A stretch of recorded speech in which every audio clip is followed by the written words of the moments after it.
Most people misunderstand empaths from the very beginning. When someone is patient, emotionally aware, and slow to anger, we assume they are harmless. We assume their kindness is infinite. We assume their tolerance has no limit. But Carl Jung observed something much deeper about individuals with a highly developed feeling function. They are not weak. They are perceptive. And perception, when combined with restraint, becomes something extremely powerful. The empath does not react quickly, not because they are blind, but because they are observing. While others argue in the moment, the empath is watching patterns form over time. They are measuring consistency. They are sensing subtle shifts in tone and intention. There is an invisible boundary inside them. It is rarely spoken about, rarely announced, rarely defended loudly, but it exists. And the danger of that boundary is not that it triggers anger, it triggers clarity. Once clarity replaces hope, something changes permanently. There is no dramatic explosion, no revenge, no final confrontation, just a quiet emotional withdrawal that feels sudden to everyone except the empath. To understand why this happens, we must first understand how the empath's mind actually processes reality and why most people completely miscalculate them. To understand why the empath eventually withdraws, you first have to understand how they see the world. Most people experience relationships through events. A fight happens, an apology happens, a promise is made, a mistake is forgiven. Life moves forward in isolated moments. But the empath does not experience reality in fragments. They experience it in patterns. While someone else focuses on what was said, the empath notices how it was said. They register the slight hesitation before a denial, the subtle shift in energy when a sensitive topic appears, the difference between a genuine apology and one delivered simply to restore comfort. Jung believed that the unconscious constantly leaks through behavior, through tone, posture, repetition, contradiction. Empaths are unusually attuned to these leaks. They may not consciously list every detail, but their nervous system records it, and this is where people miscalculate them. Empaths rarely confront immediately. They do not rush to accusation. They often assume there must be context they don't yet understand. They give room for correction. They extend grace. But grace is not blindness. While you think the moment has passed, they are connecting it to 5 similar moments before it. While you think your contradiction was subtle, they have already compared it to your previous behavior. They are not reacting because they are unsure. They are observing because they are verifying. And the longer this observation continues, the more accurate their internal model of you becomes. The empath's strength is not emotional intensity. It is pattern recognition combined with patience. And patience, when misunderstood, becomes a setup for a very painful surprise. One of the most dangerous dynamics in a relationship with an empath is the illusion of success.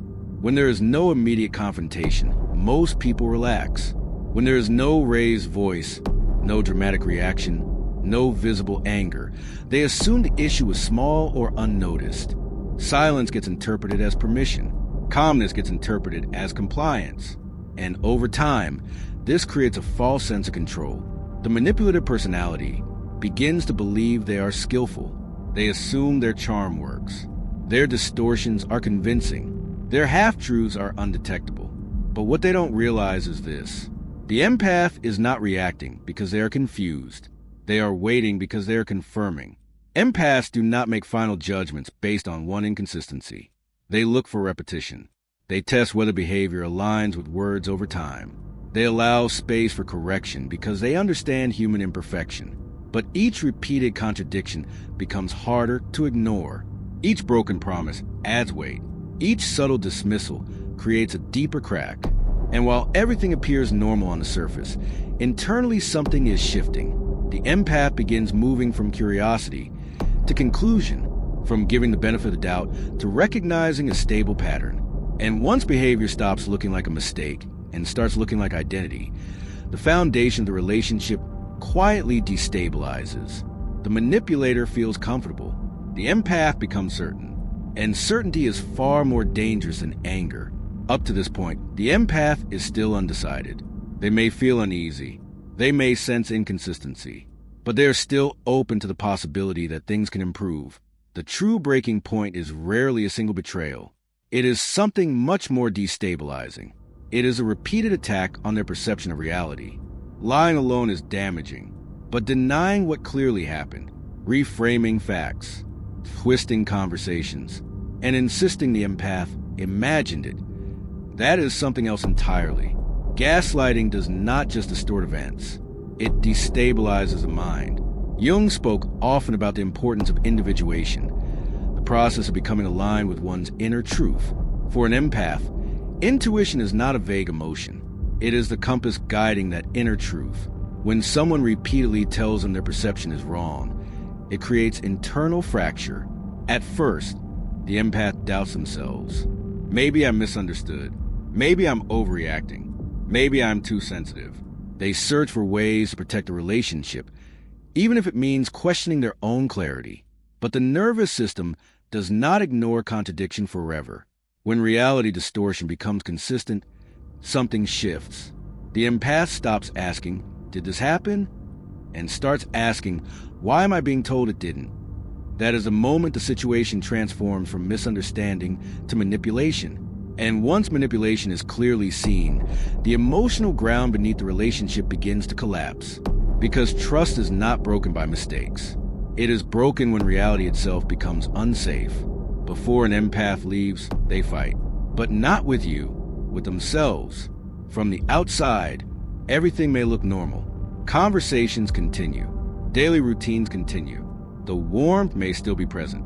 But internally, a quiet war has begun. On one side is intuition, clear, steady, undeniable. On the other side is attachment, hopeful, nostalgic, resistant to loss.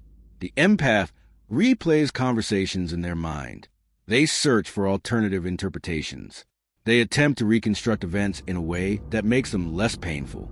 They ask themselves difficult questions. Am I expecting too much? Did I communicate clearly? Is this just a rough phase?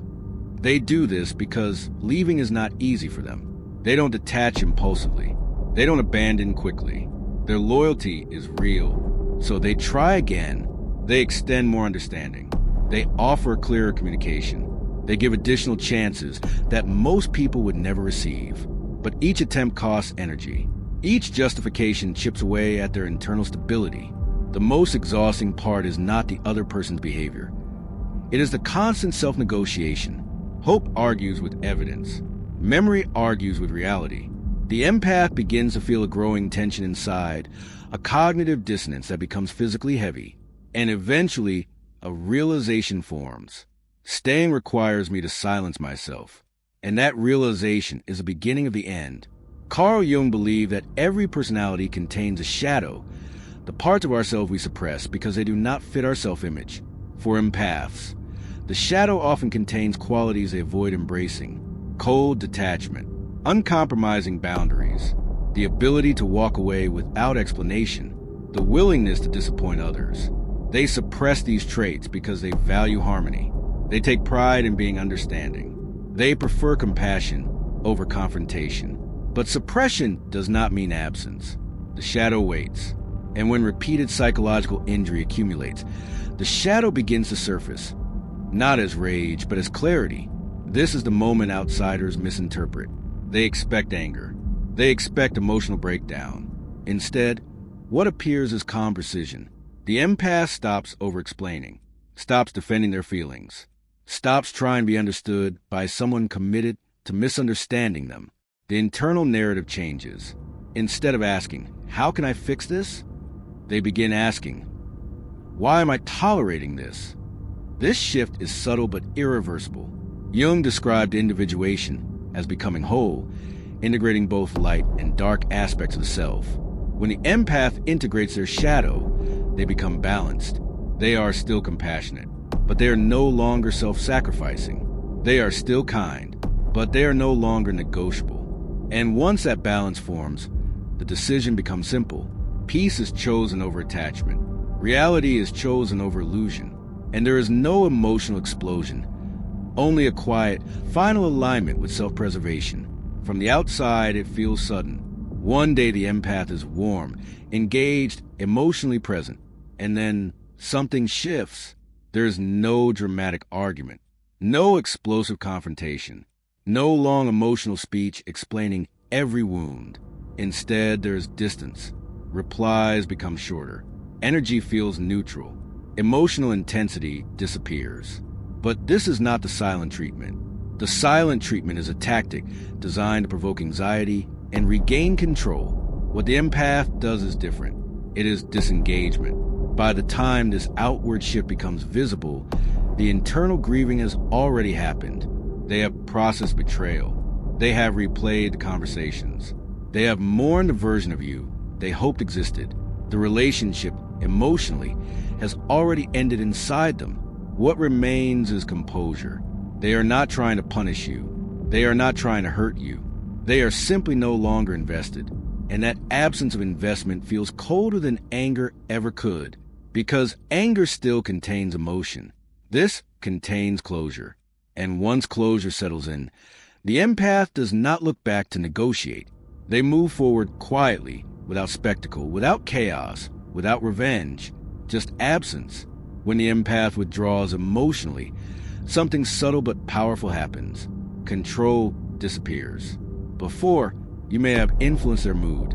Your approval may have mattered. Your attention may have shaped their emotional state.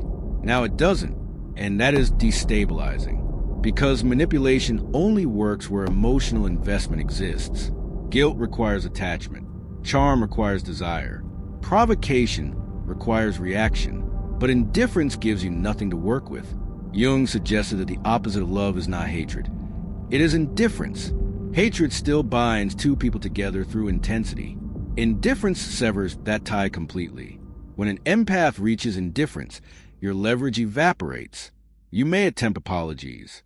You may promise change. You may even perform sudden emotional vulnerability. But you will sense something different. They are listening, but not absorbing. They are responding, but not engaging. They are present, but not available. The power has shifted. Not because they are trying to dominate, but because they are no longer emotionally dependent on the outcome. And once someone stops needing you emotionally, your influence over them collapses.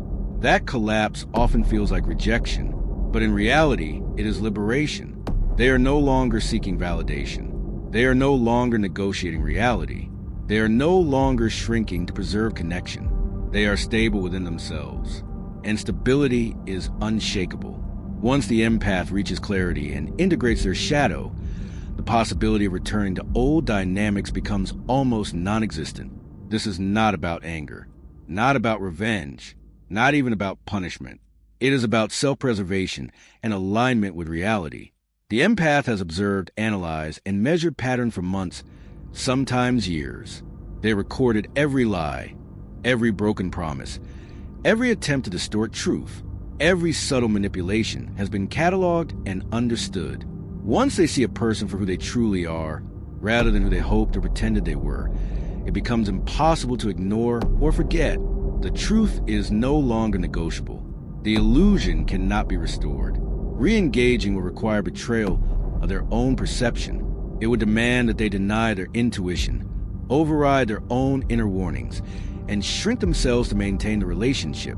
And after the empath has reached this stage, self-betrayal is unbearable. Forgiveness may exist internally, a release of poison for their own peace.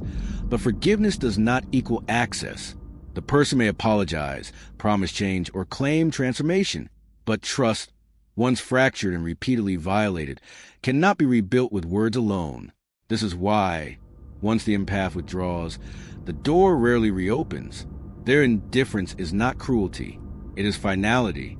And once someone has seen the architecture of your character so clearly, the empath cannot unsee it. The balance has been restored, and they will no longer compromise their inner reality for another person's convenience. The empath does not disappear to punish. They withdraw to protect themselves, to reclaim clarity, to restore balance that has been eroded over time. What most people fail to understand is that their patience, their warmth, and their silence were never weakness. They were observation. They were evidence gathering. They were preparation for alignment with reality, their own internal truth. At this stage, the empath stops shrinking. They stop justifying repeated disrespect. They stop trying to fit into a world that continues to violate their perception. They choose peace over attachment, clarity over comfort, and self-respect over validation. And once this transformation is complete, there is no going back. Forgiveness may exist internally, but access does not return automatically. The relationship may end quietly, leaving no spectacle, only a realization. The dynamics have changed forever. Now, pause and reflect. Ask yourself, are you mistaking patience for permission? Are you confusing silence with ignorance? Or have you experienced that moment in your life when you stopped trying to save someone else and started saving yourself? This moment, this awakening, is not cruelty, it is liberation. And here's the continuation. In our next video, we will explore what happens when the empath fully integrates their shadow, the stage where they become unshakable, unstoppable, and emotionally sovereign. Stay close. Protect your peace.